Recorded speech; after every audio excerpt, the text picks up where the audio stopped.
Assalamualaikum warahmatullahi wabarakatuh. A'udzubillahi minasyaitonirrajim. Bismillahirrahmanirrahim. Alhamdulillahi rabbil alamin.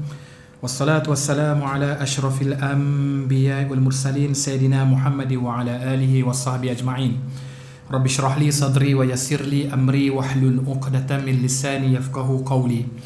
Subhanaka la ilma lana illa ma 'allamtana innaka antal alimul hakim. Walhamdulillahi rabbil alamin.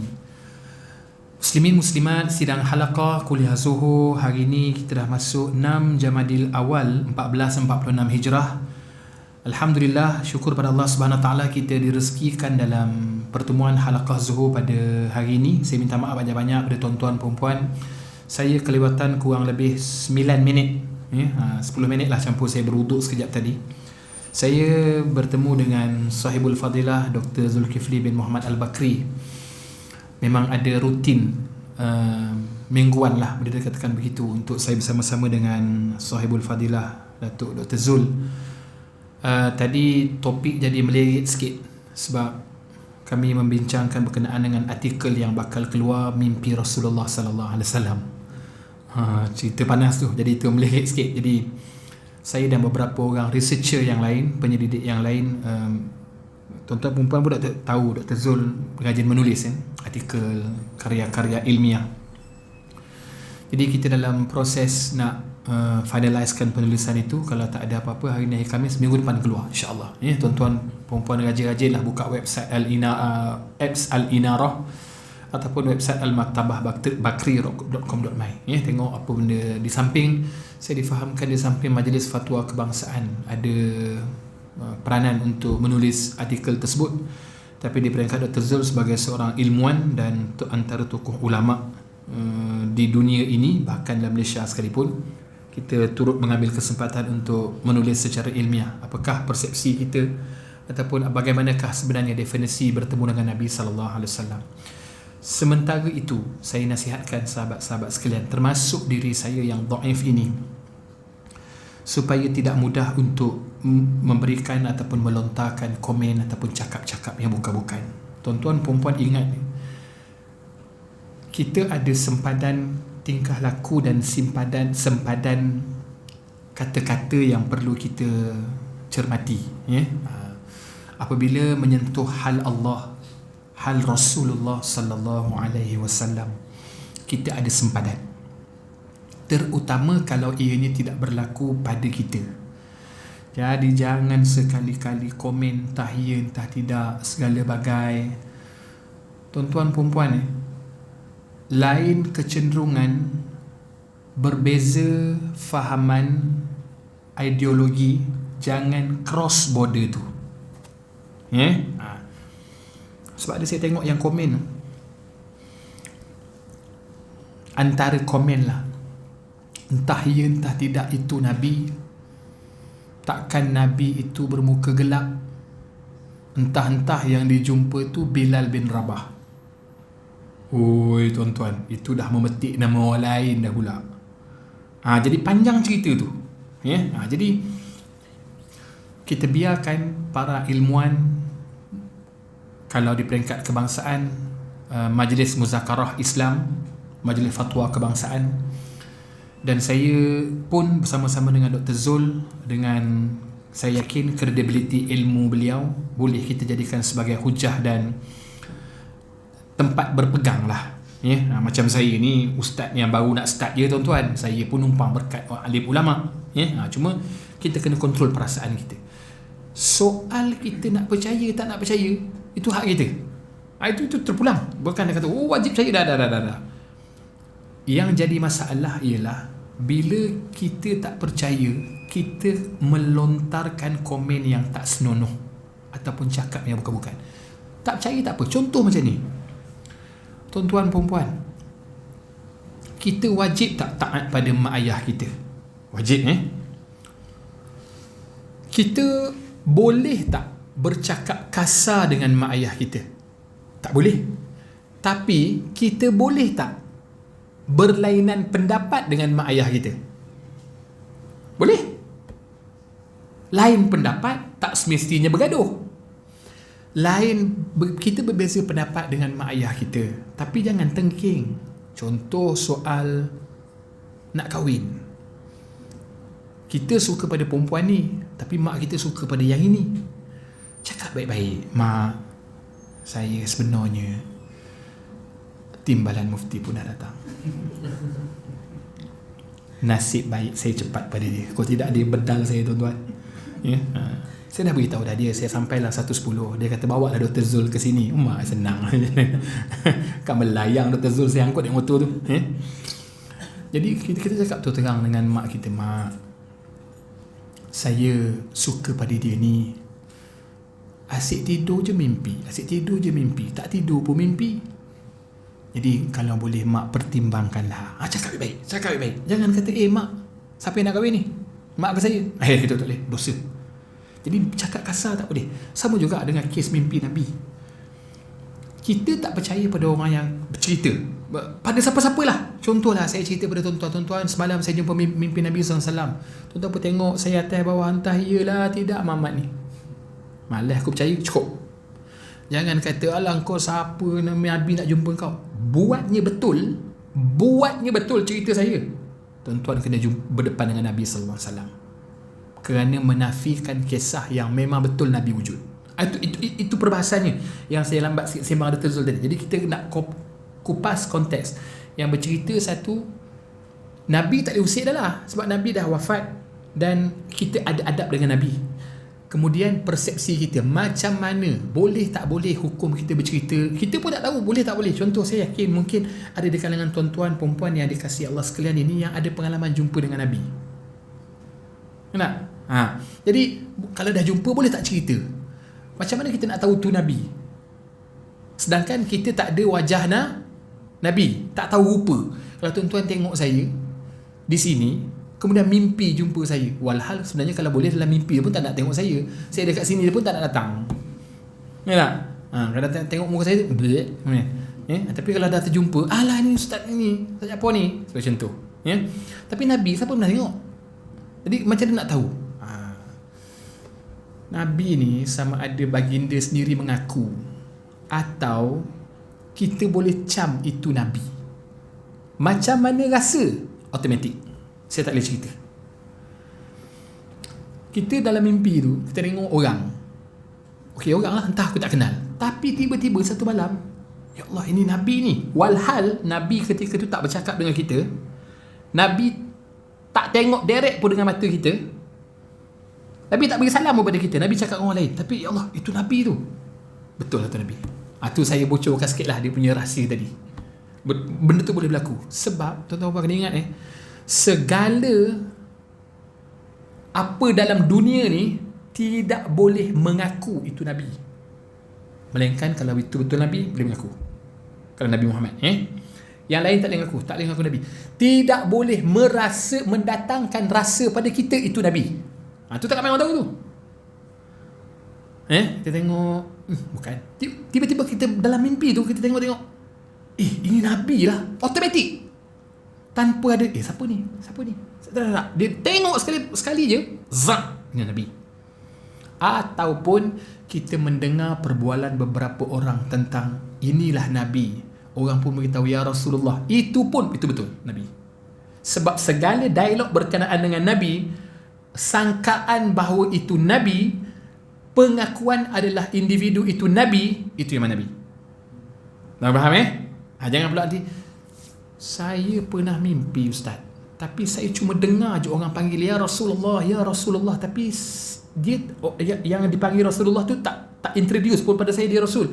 Tak wajib, Nabi tak wajib introduce dia Rasul pada kita. Okey?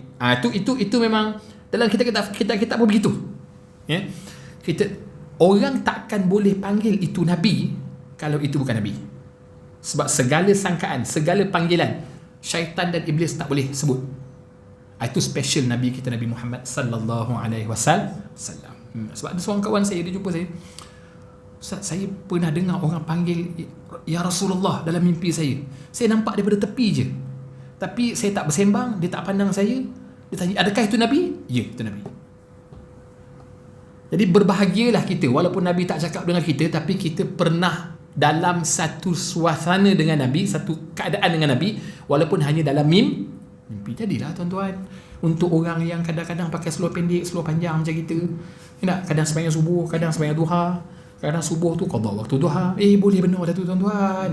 Mana nak cari tuan-tuan perempuan Dan jangan salah sangka, Nabi ni sallallahu alaihi wasallam tuan-tuan, dia tak memilih bulu untuk direzekikan berjumpa. Tu saya kata tadi, boleh jadi tuan-tuan perempuan ada pengalaman itu. Entah Adif ni entah 18 kali dia dah jumpa Nabi pun kita tak tahu. Saya tengok dia menjawab tu yang saya geram tu. Kita bagi dia 18, dia jawab 19, mana tak geram? Sebab tu dia selalu masuk pukul 1:19 petang. Timbalan mufti. Ni dah balun timbalan mufti di surah Al-Kahfi. Kena pula dia punya ujung tu. Okey. Jadi gitulah tuan-tuan, kok mana pun jaga adab. Kita suka tak suka dengan orang, kita setuju tak setuju dengan orang tu, tapi sentuh bab Nabi, don't cross the border. Kita biar yang pakar cerita, kita diam-diam cukup. Patutnya kita doa pula pada Allah, ya Allah, aku asyik dengar orang je jumpa Nabi, aku ni sekali lah ya Allah sebelum mati, apa salahnya ya Allah, walaupun aku ni hina, dhaif, bagi chance sekali lah. Ya dah itu doa gitu lagi baik tuan-tuan perempuan. Okey, kita masuk sambungan yang seterusnya berkenaan dengan itu. Kita dah bahas kedudukan wali dalam perkahwinan wanita yang sudah baligh. Perlu tak perlu, apa pandangan ulama? Perlu tak perlu tu bukan di sisi kita tuan-tuan perempuan, di sisi para ulama berdasarkan dalil daripada Al-Quran dan hadis Nabi sallallahu alaihi wasallam.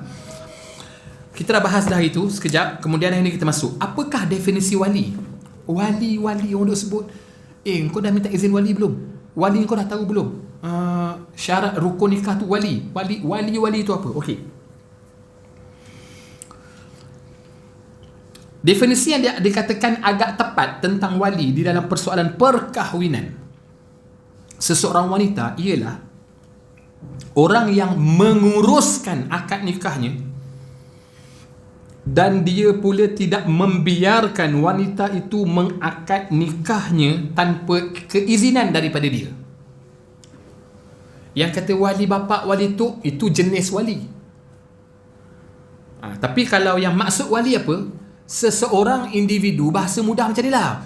Wali ni apa ustaz? Wali ni ialah orang yang ada akses ataupun ada authority untuk membenarkan seseorang itu kahwin. Habis. Dia boleh bagi akses walaupun dia tak ada di situ, tapi dia boleh bagi permission by phone ke, by writing ke, melalui isyarat ke, apa ke, dia bagi permission. Dia tak ada di majlis tu, dia sendiri tak akadkan nikah. Belakang punya cerita. Saya ada anak dara saya belajar dekat South Africa contoh. Dia telefon saya, Abah, saya nak kahwin bah. Baguslah, baliklah. Tak nak, saya nak kahwin dekat ni, berlatar belakangkan gurun Sahara. Saya nak buat background kahwin saya ada gajah 4-5 ekor di safari. Tunggu abah datang lah. Tak ada, saya nak kahwin sekarang. Saya tak boleh tunggu dah ni. Memang nak kena kahwin sekarang ni. By hook or by crook nak kena kahwin sekarang. Saya pun, teruk benar dah anak dara aku ni. Okey, abah izinkan kamu kahwin. Cukup. Di sisi mazhab Imam Syafi'i sah. Walaupun saya tak datang ke, saya yang tak shake hand tangan bakal menantu saya ke, itu belakang cerita. Itu add on saja. Tapi saya ialah wali, iaitu yang boleh bagi permission. Sama juga kita sebut wali hakim. Mana dengar wali hakim kan? Wali hakim ni contoh macam sebenarnya wali hakim yang paling besar dalam negeri siapa? Sultan. Sultan lah wali hakim yang paling besar. Selangor, Sultan Selangor. Sebab tu yang bagi tauliah kepada juru nikah ataupun kita panggil timbalan pendaftar nikah cerai dan rujuk, dia orang ambil watikah tu daripada siapa? Tuanku Sultan, pengadap kat istana. Yang tuan-tuan kalau nak pergi nak nikah baru ke, ataupun nak nguruskan anak-anak nikah ke, pergi ke masjid jumpa imam kan, cuba tanya dia, imam dapat tauliah menikahkan orang ni, ambil pada tangan siapa? Sultan. Dia ada beberapa tahun sekali ada majlis untuk penyerahan watikah, tauliah tu. Macam saya, tauliah mengajar. Ni wilayah, ambil dengan mufti wilayah. Selangor ambil dengan Majlis Agama Islam Selangor. Ikut autoriti. Untuk nikahkan orang, bukan Jabatan Agama Islam ataupun Majlis Agama Islam yang berautoriti tu, sultan bagi. Sebab wali yang sebenar dalam negeri, wali hakim dipanggil sultan. Tapi sultan delegate lah kuasa baginda. Bukan bermakna mentang-mentang sultan, oh kalau gitu ustaz saya nak minta sultan nikahkan saya. Banyak sekadar kau. Boleh, tapi kalau tanya hukum, tiba-tiba sultan jemput sultan datang kenduri, tuanku, ampun tuanku, minta tolong nikahkan anak saya. Boleh tak? Boleh, sah. Tu wali hakim yang paling besar. Kalau boleh macam tu champion lah tuan-tuan. Champion, bapak champion lah. Kalau engkau anak kau siapa nikahkan? Biasa-biasa je Sultan Terengganu. Itu kalau bercerai juga suai lah tuan-tuan. Ke sensor tu tak boleh kau kalau dah ketua wali yang paling afdal sekali pergi nikah dengan kau pun lepas 3 tahun pun bercerai, kau pendek umur lah senang cerita. Bawa malu je. Orang menikah buat pokok toge pun sampai ke cucu cicit. Okey, so itu boleh faham yang wali tapi tingkatan wali lain lah. Tingkatan wali yang paling power, of course wali mujbir.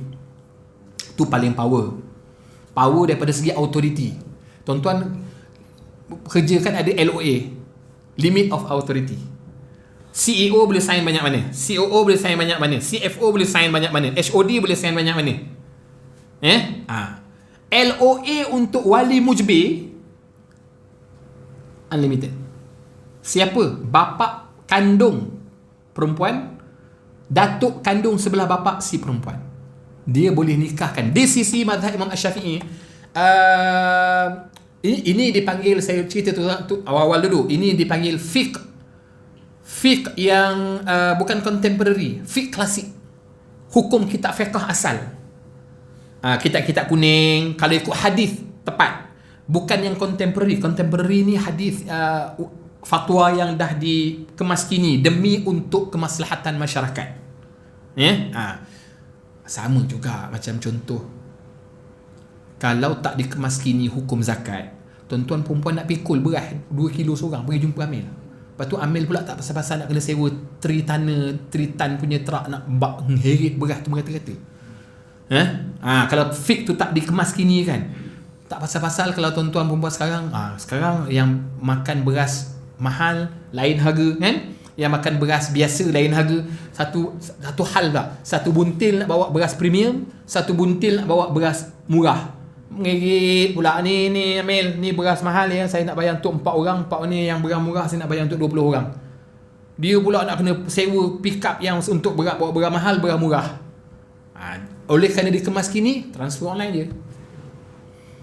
Begitu juga hukum fiqh yang asal, bapa kandung ataupun datuk kandung, dia boleh nikahkan anak dia sekalipun anak gadis dia tu bawah umur. Jangan main. Tanpa keizinan ataupun pengetahuan anak gadis dia. Jangan main. Saya nak bagi contoh gini je tuan-tuan, nak bagi benda faham. Nak cerita ini hukum asal sebelum di review. Okey, nanti saya cerita macam proses review tu. Saya nak contoh macam inilah. Saya ada anak perempuan. Umur anak perempuan saya tu 10 tahun. Belum balik. Perempuan belum balik. Dia tengah main game. Saya tengok dia main game. Kau tunggu kejap Saya panggil seorang lelaki. Kau tengok anak aku tu cantik tak? Dia tahan ustaz. Okey, kau nak jadi lelaki dia? Nak, kau cari 2 orang. Datang 2 orang saksi lelaki-lelaki. Okey, aku nikahkan kau dengan anak perempuan aku sekian, mas kahwin sekian. Anak saya tak dengar, dia main game pakai headphone. Sah tak sah nikah tu? Sah. Di sisi fiqh yang asal, sah. Tanpa saya perlu tanya dia. Boleh tak boleh? Dan dia belum balik, tak payah. Itu kuatnya wali mujbir, bapa kandung ataupun bapa saya. Saya dan bapa saya boleh berbuat demikian. Yang lain tak boleh. Adik-beradik saya, walaupun dia bapa saudara pada anak dara saya, dia tak boleh. Dia tak ada kekuatan wali mujbir. Dia wali saja. Wali akrab dipanggil, wali dekat. Wali mujbir lain, wali akrab lain, wali ab'ad lain, wali hakim lain, wali ben lagi lain.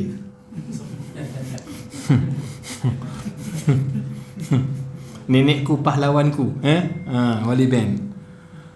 Okey, jadi gitu nak cerita. Tetapi sekiranya itu berlaku, contoh saya buat dialog yang sama, situasi yang sama. Anak saya 10 tahun, saya pergi nikahkan tanpa pengetahuan dia dan izin dia. Di sisi syarak, hukum fiqh yang klasik sah, tapi saya boleh kena tindakan undang-undang sekarang.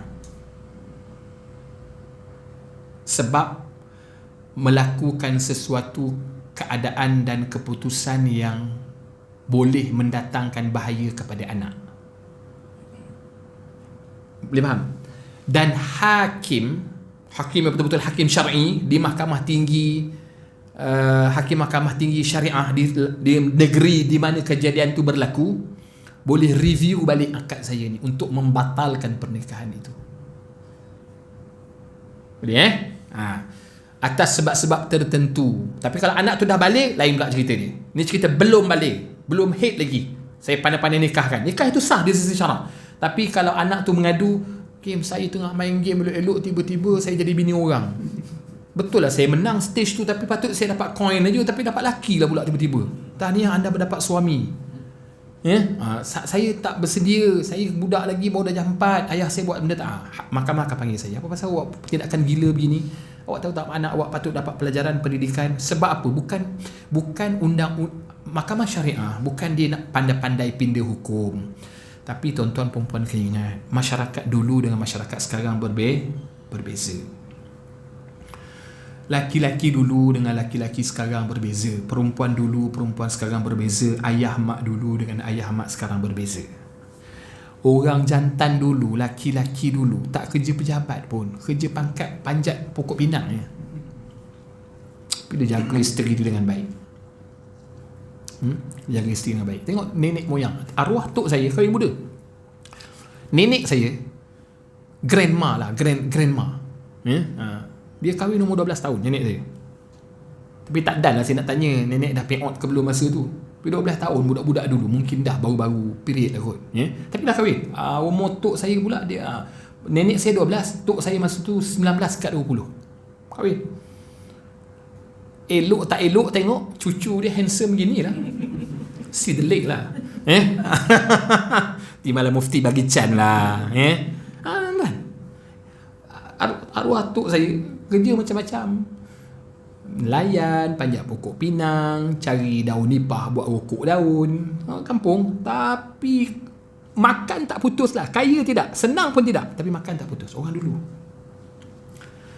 Orang sekarang dalam pada ada Rolls Royce pun boleh bercerai. Dalam pada ada kereta itu, kereta ini, rumah itu, rumah ini, dalam pada tayang itu, dalam pada follower 2-3 juta, 5-6 juta, 10 juta bercerai. Orang sekarang. Sebab tu fiqh ini dia hidup. Jadi jangan kita salahkan, ni pandai-pandai mahkamah syariah pindah hukum. Tak. Kalau tak ada hukum ni tuan-tuan perempuan, bayangkan macam mana isteri yang nak menuntut fasah daripada suami. Kalau jenis suami yang menipu, tuan-tuan tengok, ada yang dia menipu, bila mahkamah panggil dia tak datang, dia tukarnya alamat segala bagai. Bini dia tergantung-gantung 5-6 tahun tak ada nafkah, tak ada apa. Tuan-tuan bayang nasib orang perempuan kalau kena begitu. Tapi dengan ada enakmen pindaan yang ditakhrijkan daripada pandangan ulama' berbeza mazhab dengan Imam Syafi'i, mengatakan kalau seseorang lelaki itu dia tak declare, tak datang, tak apa, dan ditambah pula dengan lafaz taklid pada lepas kita nikah, kan? Kalau aku tinggalkan isteri aku tanpa khabar berita, tanpa nafkah, tanpa apa selama 3 bulan 10 hari selama jatuh talak satu. Itu kalau tak buat tuan-tuan perempuan, nangis perempuan. Jadi maknanya hukum hakam ini untuk membantu kemaslahatan hidup manusia yang semakin lama semakin mencabar. Sama juga macam dulu kita cerita. Dulu betul orang perempuan ni klasik. Klasik maksudnya macam mana? Orang perempuan maksudnya kerjanya apa? Suri rumah. Dulu 50-60 tahun dulu. Saudi tu tuan-tuan, Saudi tu, Arab Saudi. Baru-baru ni je dia benarkan orang perempuan ni bawa kereta. Dulu kau duduklah jadi passenger. Kalau orang perempuan dulu, kebanyakan kalau duduk di rumah tu satu kemuliaan lah. Laki-laki yang suami memang gentleman lah, boleh tanggung segala bagai gentleman lah. Tapi sekarang dah tak sama. Ada je kawan saya, isterinya CEO, laki dia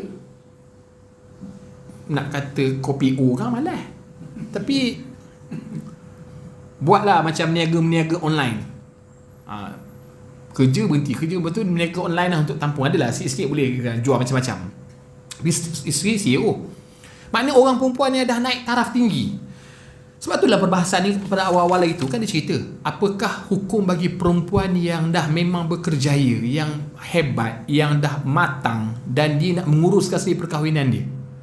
Dan pandangan yang kita bakal kupas ini bukan pandangan orang biasa, pandangan ulama. Golongan yang pertama mengatakan tidak sah perkahwinan yang dilakukan sendiri oleh wanita tanpa mendapat redha dan perkenan wali.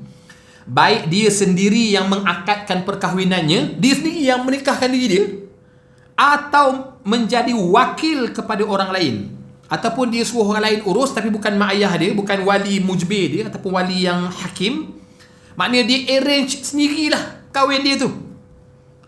Sekiranya dia berbuat begitu, akad yang dilakukan olehnya dikira sia-sia dan batal. Berdasarkan kepada ini, wanita tidak berhak mengakadkan sendiri perkahwinannya walaupun wali mengizinkannya berbuat demikian. Ni jangan keliru Sekalipun wali bagi izin, contoh, saya bagi izin pada anak dara saya yang kerja dekat Afrika tadi nak kahwin, tapi dia sendiri tak boleh akadkan diri dia. Faham tak faham? Bah, Kak Ngah nak kahwin. Okeylah, kahwinlah, kau suka kau lah. Asal kau kahwin dengan lelaki sudah. Kau jangan kahwin dengan perempuan. Sekarang pelik-pelik.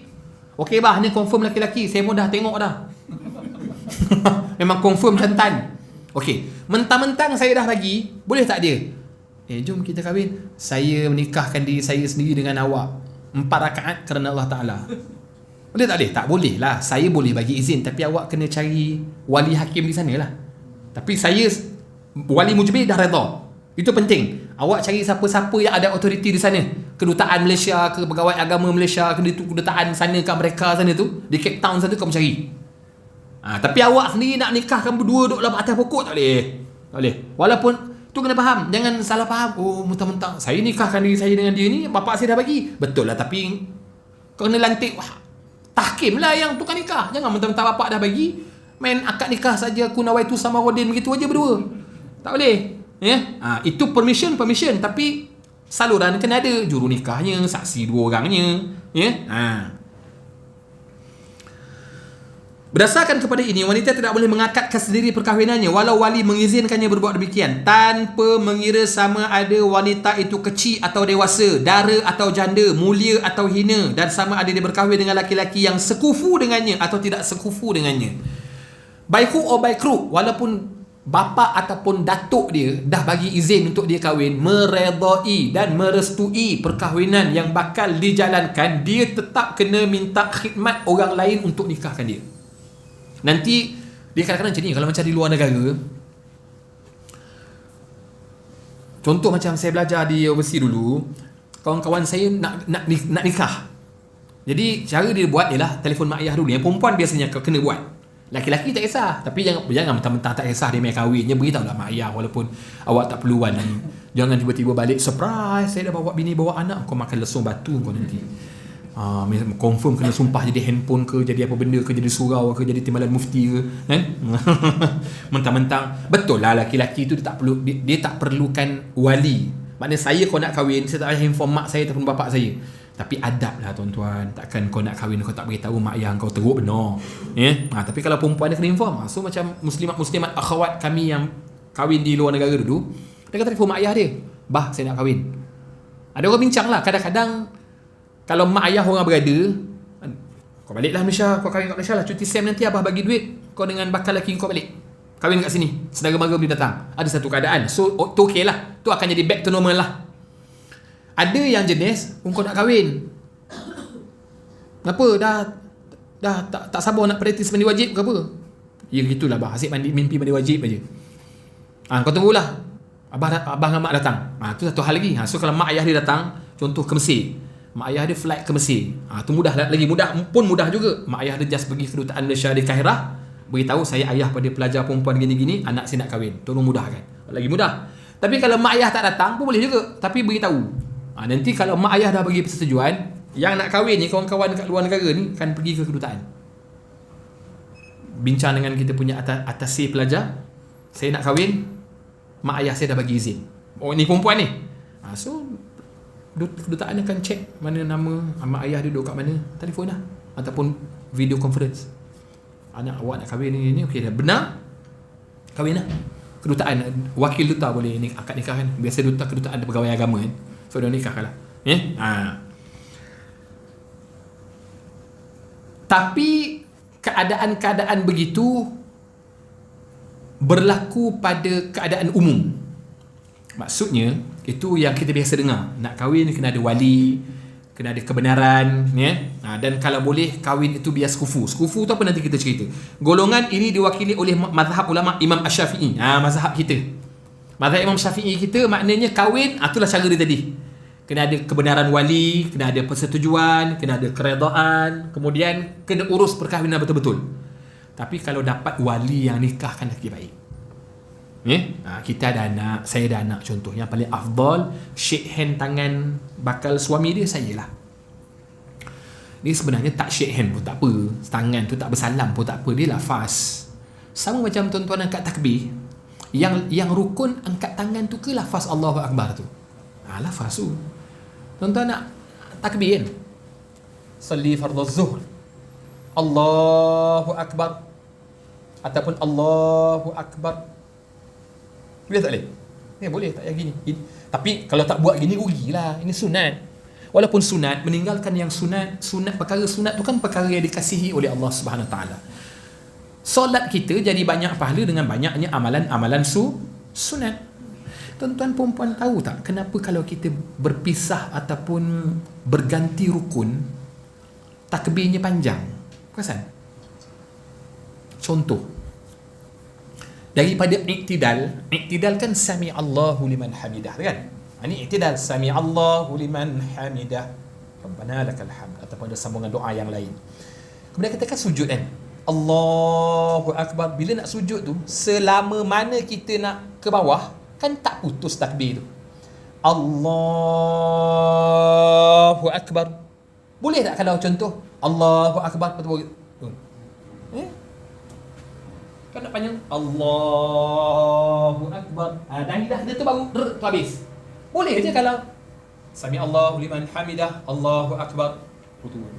Tapi kenapa tak? Sunat. Imam Nawawi kata dalam kitab Al-Adhkar, sunat memanjangkan takbir sama dengan habisnya rukun, supaya pahala tak putus.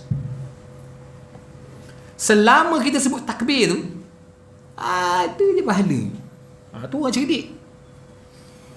Boleh faham maknanya, walaupun benda itu tidak penting, tapi kalau dia boleh menambahkan pahala, buatlah.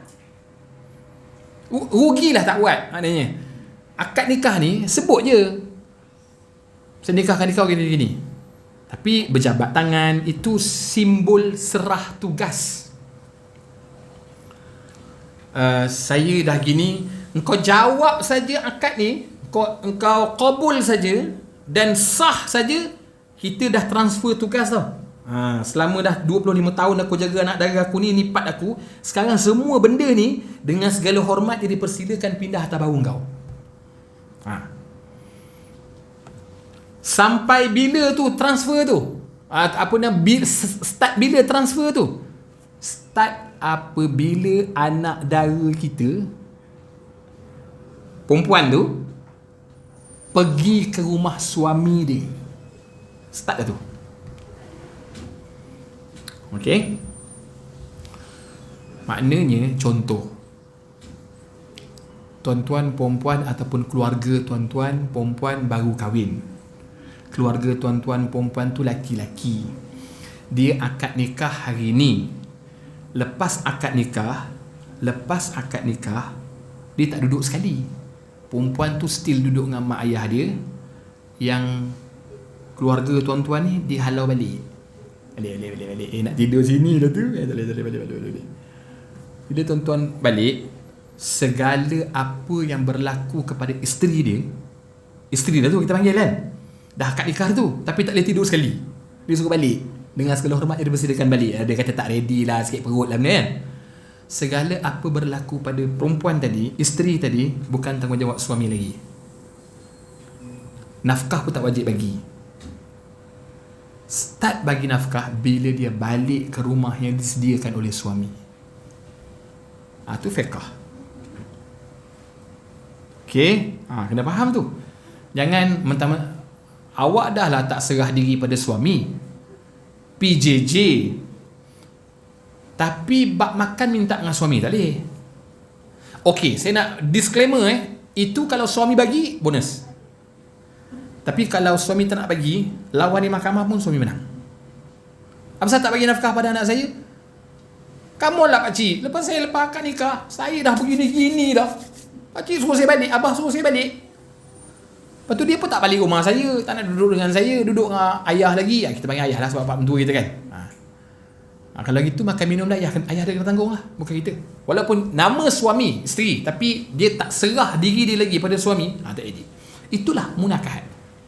Diperhalusi begitu sekali supaya masing-masing ada hak dan tanggungjawab masing-masing. Imam Asy-Syafi'i termasuk pendapat ini, Imam Hanbali, Imam Ahmad, Imam Malik radhiyallahu an, dan juga Imam Abu Yusuf dan Muhammad, dan dua orang murid Imam Abu Hanifah dalam satu riwayat.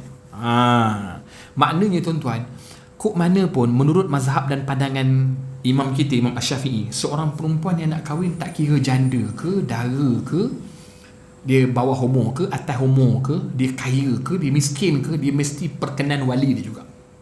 Ini yang berlaku pada undang-undang kita sekarang. Dan inilah yang sepatutnya dan seharusnya kita raikan.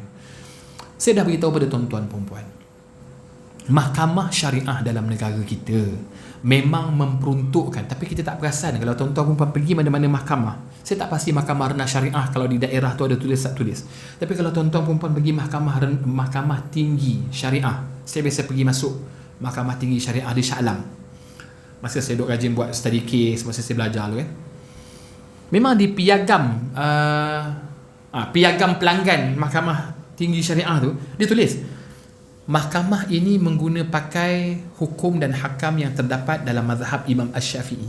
Dia tulis kat situ sebagai dia punya SOP. Sebab nanti ada pula orang cerdik pandai yang bercerai-berai ni, bukan orang ustaz pun ada bercerai-berai. Sekejap lagi kan dia buatnya beritahu yang Arif, saya sebenarnya saya mazhab Hanbali, saya bukan Maliki, saya bukan Syafi'i. Jadi saya minta saya dibicara kalau mazhab Hanafi ataupun Hanbali. Jam hakim. Jadi dah beritahu awal, kes yang masuk saja di mahkamah ini Imam Asy-Syafi'i. So tak kira lah kau datang daripada negara mana ataupun orang Malaysia tapi tidak mazhab Imam Asy-Syafi'i, kamu kena akur dan taat kepada ulul amri ataupun penguasa negeri penguasa agama negeri yang menghukum dengan hukum mazhab Imam Asy-Syafi'i. Of course baguslah tuan-tuan. Kau tidak nak huru-hara, bini dia pula kata saya nak pegang mazhab Syafi'i. So benda tu kalau tuan-tuan tak tahu, tak apa. Contoh nanti kita akan masuk hukum talak 3 dengan sekali lafaz. Ada hukum. Kan ada orang lelaki kau dia marah benar dekat bini dia, aku ceraikan kau dengan talak 6,431. Marah benar dia. Ataupun aku ceraikan kau dengan talak 3. Lafaz suami itu mazhab Syafi'i tafsir lain, Hanafi lain. Jadi bini dia kata, tak ada, saya nak ikut mazhab Imam Syafi'i. Suami pula rasa dia dirugikan. Tak boleh, kalau ikut Syafi'i dia jatuh 3. Aku nak kira 1. Saya Maliki, Arif, saya Maliki. Tak dah kena want to sum kawan tu. Sebab tu, tuan-tuan kerja pun tahu SOP tu penting kan. SOP tu, boleh dikatakan kita punya guideline lah. Kalau benda apa-apa berlaku, kena siasat ke, kena apa-apa ke, tuan, ini SOP saya. Saya follow SOP. SOP saya kata gini, ginilah saya jalan. Kan senang. So maknanya daripada segi hukum ini penting supaya keadaan masyarakat kita kan lain sekarang. Tuan-tuan bayang dulu orang nak bercerai, orang jujur dalam perceraian. Saya ingat orang dulu. Orang dulu kau nak kahwin kan, yelah senang pun senang jumpa Tok Imam kan. Tok Imam dia surau di masjid tu, itulah Tok Imam belum nikah kan. Zaman dulu-dulu kan ada glamour, bukan glamour lah, ada istilah orang kata tangkap basah lepas tu kahwin kan. Cara nak kahwin free kan. Tak nak cukup dengan Tok Imam, tak suruh kahwin. Masa tu lagi dia hardcore gila tu masa tu. Maknanya execute tu tak ada cakap banyak ah. Nikah tu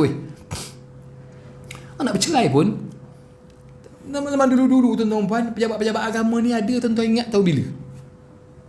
Zaman-zaman orang Dulu-dulu orang masa tanah Melaya dulu, tuan-tuan ingat orang minum bir, minum arak. Saya teringat lagi ada satu iklan. Saya tertengok. Ada satu franchise makanan segera, saya tak sebut lah. Franchise makanan segera dalam negara dan sekarang masih ada. Antara air yang dijual, Guinness Stout dengan Carlsberg. Tapi dia tak tulis tu bir, dia tulis minuman tenaga. Tapi jual lah sekali dengan ayam burger dia. Murah tu. Nyesal pula tak cuba. Dia tak tulis arak, dia tak tulis alkohol. Minuman tenaga. Dua jenis tu, Carlsberg dengan Guinness Stout. Zaman dulu yang orang duk minum dalam rumah, orang dulu kan bukan nak kata buta agama, mungkin syariat belum kuat. Zaman-zaman ustazah dulu-dulu pun tak pakai tudung. Ngajar ngaji ustazah tu, ada 4 senawi, ada si diploma syariah tapi tak pakai tudung. Dia ustazah tapi tak pakai tudung. Mengalahkan yang kadang-kadang yang tak ustazah lagi duk pakai daripada dia. Tapi itu dulu-dulu kan. Zaman dulu tak ada jabat agama. Jadi nikah kahwin macam mana? Imam surau je. Atas saksi orang ramai je. Dulu walaupun begitu, tapi bab kahwin cerai ni orang cukup pandang serius. Orang sekarang dia ikut dan dia je. Dia rasa nak marah tengah-tengah bini dia live tu, dia ceraikan bini dia tengah live tu. Kita tengok pun pening. Lepas tu dia tak balik, dia WhatsApp je. Nak cerai. Dia tak respect dengan institusi keluarga. Dia buat macam tu je. Nak kahwin lu susah. Nak kahwin lu ambil dia elok, bila nak berpisah dia tak ambil dia tak lepaskan dia elok. Jadi situasi orang dulu dengan orang sekarang, senarionya berbeza. Sehingga hukum-hukum ini pun turut diperbaiki sama supaya kena dan sesuai dengan masyarakat. Okey tuan-tuan, sekadar tu dulu, nanti kita sambung perbahasan yang seterusnya. Minta maaf kalau terlebih masa dan sebagainya. Saya doakan kebaikan tuan-tuan puan-puan. Terima kasih sudi teman saya dalam kuliah Zuhur pada hari ini. Mudah-mudahan kita jumpa lagi pada masa-masa yang akan datang. Aku qauli hadza, astaghfirullahalazim li wa lakum. Assalamualaikum warahmatullahi wabarakatuh.